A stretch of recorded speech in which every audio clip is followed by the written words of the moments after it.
Sir हमको यहाँ पे आने का अपॉर्चुनिटी दिए। हम 85 नहीं ला पाए, फिर भी सर को हम पे भरोसा रहा और सर हमको इन्वाइट किए और सर के बारे में बहुत सारी चीज़ें बताना चाहेंगे। सबसे इम्पोर्टेंट तो सर जो क्लास में करवाते हैं सब कुछ वही है। अगर आप कॉपी अगर अच्छे से रिवाइज करते हैं, जितना सर क्लास में पढ़ाते हैं वो इनफ है। बोर्ड के लिए भी और I think other competitive exam के बारे में भी अगर बात करें तो सर का कंसेप्ट क्लियर रहता है। आपको कोई भी डाउट है आराम से सर से पूछिए, सर के ऑफिस में आके पूछिए, आपको हर चीज़ का सोल्यूशन मिलेगा। और एक इम्पॉर्टेंट बात की हम और भी जगह नोटिस किए ये चीज़, जैसे अगर कैलकुलस का बात करें तो 12th मैथ में कैलकुलस सबसे इम्पोर्टेंट रोल प्ले करता है। और भी कोचिंग इंस्टीट्यूट है जहाँ हम देखते हैं कि कैलकुलस का पढ़ाई सर मतलब बच्चा एंटर किया और सर कैलकुलस का पढ़ाई स्टार्ट कर देते हैं। लेकिन यहाँ पे आपको सबसे अच्छा चीज़ ये लगा कि मतलब सर को पता है कि कैलकुलस इतना मतलब हैवी पोर्शन है कि जिसको बच्चा भूल सकता है, तो सर इसको ध्यान में रख के सर इसको सेशन के मिड या लास्ट में पढ़ाते हैं ताकि बच्चा भूले ना, और बच्चा और मिड रहेगा और लास्ट रहेगा तो बच्चा ऑब्वियसली ध्यान देगा क्योंकि बोर्ड्स होने वाला है। तो सबसे अच्छा बात आपको सर का यही लगता है कि कैलकुलस जो सर पढ़ाते हैं उसको सर लास्ट में पढ़ाते हैं ताकि बच्चा लोग को अच्छे से याद रहे। और सर को क्या बोले, सर तो मतलब कोई भी अगर अपना प्रॉब्लम है, मेरे साथ बहुत सारा इशू हुआ है क्लास में, जैसे बॉयज़ को भी लेके यहाँ तो गर्ल्स प्रेजेंट नहीं है जो जूनियर है हमारी, तो अगर गर्ल्स प्रेजेंट रहती तो उनके लिए बहुत इंपॉर्टेंट बात था कि अगर आपको कोई भी बॉयज़ या कोई भी ऐसा प्रॉब्लम होता है कि अगर आपको परेशान कर रहा है या आपसे कुछ मतलब अनयूजुअली कॉल कर रहा है तो आप बेसिकली सर के पास आके बोलिए, सर को आके कहिए, सर आपका हर समाधान निकालेंगे। मेरे साथ में ऐसा हुआ था, हम सर को आके बोले, सर उसको मतलब सर एक लड़का था, सर उसको बहुत आते, सर उसको बोले तुम कैसे चेंज कर दो।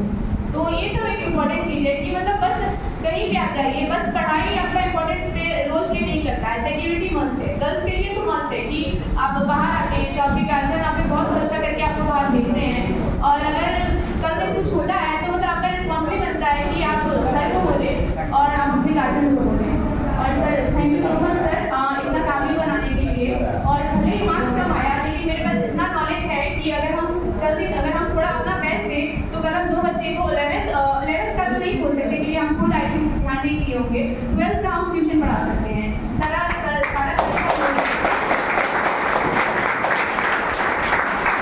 डिसाइड नहीं करता है। मेरे पापा भी एक टीचर है, मतलब जिस रिजल्ट आया हम उससे बहुत हुए, पापा समझाएगी कोई बात नहीं, नॉलेज बड़ा चीज़ है, मार्क्स क्या आया है उसमें, तो नॉलेज बहुत बड़ा रोल प्ले करता है। क्लास में अच्छे से ध्यान दीजिए, रोज प्रेजेंट रहिए, टेस्ट सीरीज दीजिए, और सबसे इम्पोर्टेंट सर लास्ट में जो टेस्ट देते हैं, मेरा तो शुरू किया था, लास्ट में हम टेस्ट दिए थे। टेस्ट देना बहुत जरूरी है, अगर टेस्ट जब तक नहीं दीजिए आपको पता नहीं चलेगा कि हम कितना जानते हैं या हम कितना कैपेबल है कि हम एग्जाम में लिख पाए।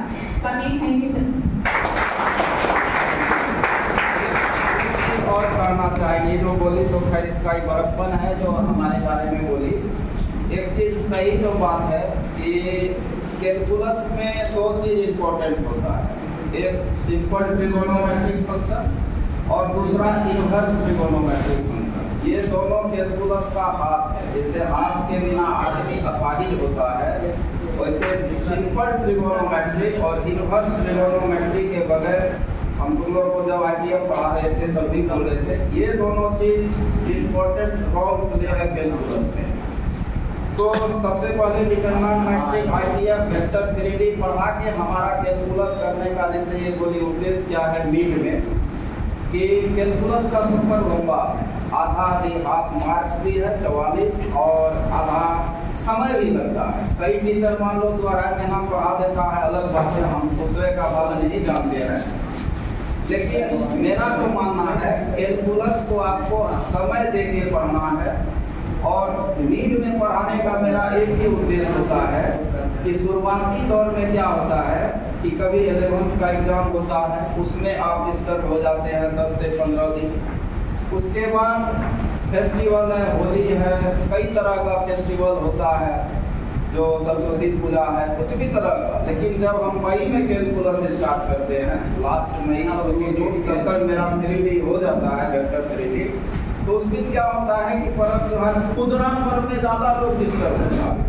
2-4 दिन जो होता है ना खुदरा पर्व मतलब छोटा छोटा पर्व में ज़्यादा डिस्टर्ब होता है। लॉन्ग पर्व है, लंबा कोई दशहरा दिवाली तो सब जगह छुट्टी होता है, उसका टेंशन नहीं है।